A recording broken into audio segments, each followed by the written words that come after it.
Hi friends, ఈరోజు నేను పనసకాయ కూర చేయటం చూపిస్తానండి. పచ్చి పనసకాయతో కూర, పచ్చి పనసకాయతో పలావ్ కూడా చూపించాను కదా.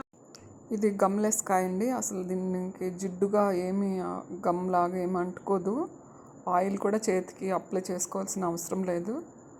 చాలా ఈజీగా కోసుకోవచ్చండి. కూరకి ఇలా చిన్న చిన్న పీసులు కట్ చేసుకోవాలి.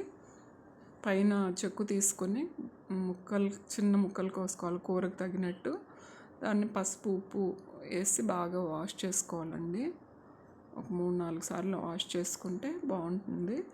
తర్వాత గరం మసాలా దినుసులు ఉంటాయి కదండి, అన్నీ వేడి చేసుకుని పౌడర్ చేసుకున్నాను అండి. ఇప్పుడు ఆయిల్ ఒక 2 స్పూన్స్ ఆయిల్ తీసుకున్నాను.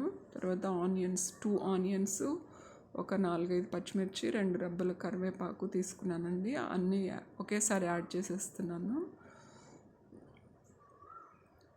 పెద్ద సైజు ఉల్లిపాయలండి 2, ఒక 4 పచ్చిమిరపకాయలు, కొంచెం కరివేపాకు అది వేసి ఫ్రై చేసుకొని మూత పెట్టుకుంటే మగ్గుతుంది. ఇప్పుడు పసుపు ఉప్పు యాడ్ చేసుకోవాలండి. కొద్దిగా పసుపు ఒక 1/2 టీ స్పూను, ఉప్పు 1 స్పూన్ వేసాను.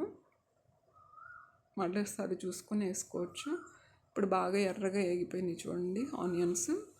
ఇప్పుడు టమాటోస్ యాడ్ చేద్దాం. ఒక 2 టమాటోస్ చిన్నవి తీసుకున్నానండి.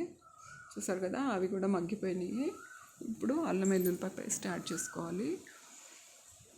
తర్వాత ఒక 1/2 teaspoon garam masala add చేశానండి. ఇవి 2 బాగా కలుపుకొని మగ్గించుకోవాలి. తర్వాత ఇప్పుడు పనసకాయ ముక్కలు యాడ్ చేసేసుకుందాం. చూసారు కదా, ఇలా కట్ చేసి కడిగి పెట్టుకున్నవి వీటిని యాడ్ చేసుకొని కలుపుకోవాలి. బాగా ఆ గ్రేవీలో మిక్స్ చేసేసుకోవాలండి. ముక్కలంతా బాగా కలుపుకుని. ఈ పచ్చి పనసకాయ వల్ల చాలా బెనిఫిట్స్ ఉన్నాయంటండి. ఇప్పుడు దీన్ని పౌడర్ కూడా దొరుకుతుంది మనకి. మనం కూడా పచ్చి పనసకాయ దొరికినప్పుడు ఇలా వండుకోవడం వల్ల కూడా చాలా ఉపయోగాలు ఉంటాయి. ఆరోగ్యపరంగా మంచి బెనిఫిట్స్ ఉన్నాయంటున్నారు. దీని పౌడర్ కూడా చాలా బాగా పనిచేస్తుంది అంటండి. షుగర్ ఉన్న వాళ్ళకి, వెజిటేరియన్ వాళ్ళకి చాలా మంచి ఫుడ్ అండి. ఇది ప్రోటీన్ రిచ్గా ఉంటుంది ఈ పనసకాయలో.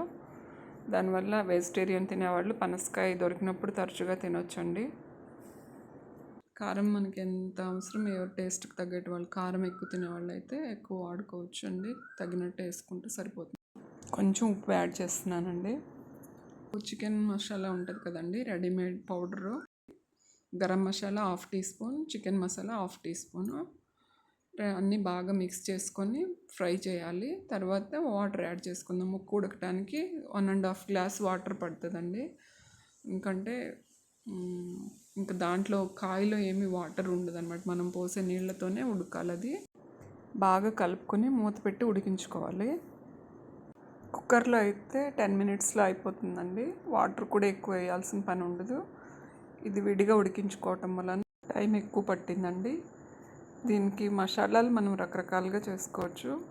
జీడిపప్పు, నువ్వులు, తర్వాత పుచ్చపప్పు ఇట్లాంటివన్నీ కలిపి నానబెట్టుకొని మిక్సీ వేసుకొని కూడా చేసుకోవచ్చు. గ్రేవీ బాగుంటుంది. నేను ఈ వెరైటీ చేశాను. ఎవరికి నచ్చిన విధంగా వాళ్ళు చేసుకోవచ్చు, కానీ తినడం వల్ల చాలా మంచి బెనిఫిట్స్ ఉన్నాయండి. ఇప్పుడు కొంచెం ధనియా పౌడర్, 1 స్పూన్ ధనియా పౌడర్ అండి, ఒక 1/2 టీ స్పూన్ జీరా పౌడర్ కూడా యాడ్ చేశాను. అన్నీ యాడ్ చేసుకుని ఉప్పు చూస్తే ఇంకా పట్టేటట్టే ఉందండి. ఇంకొంచెం ఉప్పు పట్టిందండి నాకు. ఇంకొక 2 నిమిషాలు ఉడికించుకుంటే అయిపోతుందండి. నేను ఆ రోజు పనసకాయ కూర 2 చేశాను కదండి. ఆ రోజు టేస్ట్ రెండిటితో చాలా మంచి టేస్ట్ వచ్చింది. తినడానికి భలే బాగా అనిపించింది. అందరూ ఎంజాయ్ చేస్తాం మేము. Same chicken pulao, chicken curry తిన్న ఫీలింగే వచ్చింది మాకు. ఆల్మోస్ట్ రెడీ అయిపోయిందండి.